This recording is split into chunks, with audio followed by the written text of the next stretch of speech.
Hello guys, welcome back to another shorts. আমার বাবার শরীর খারাপ নিয়ে অনেক দিন একটা লো ফিল করার পরে আজকে একটু ডিফারেন্ট একটা ডে ছিল।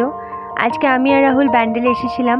মাকে নিয়ে চলে গেছিলাম গ্রেট ইস্টার্নের আউটলেটে। ব্যান্ডেলের বাড়ির ওয়াশিং মেশিনটা অনেক দিন ধরে খারাপ হয়ে পড়েছিল, সেটাকে এক্সচেঞ্জ করার ছিল। এই যে রেড কালারের গোদরেজের একটা ওয়াশিং মেশিন দেখতে পাচ্ছ, এইটা আমার বাবা মা আমাকে বিয়েতে দিয়েছিল। খুব স্যাটিসফাইড আমি, সেটারই আমরা ব্যান্ডেলের জন্য নিলাম।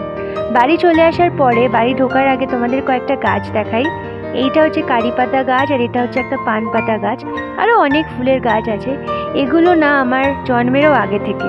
স্পেশালি এই আম গাছটা, এটা একটা বিশাল ইমোশনাল ভ্যালু আছে আমার কাছে। এই গাছটা না আমিই পুঁতেছিলাম। বাড়ির গাছ আর বাড়ি, এই ইমোশনস তো আলাদাই হয়, তাই না? তারপরে স্নান টান করে আমরা লাঞ্চের জন্য বসে পড়েছিলাম। আজকে মা পিওর ভেজ মেনু বানিয়েছিল। ব্যাস, এই ছিল আজকের দিনটা।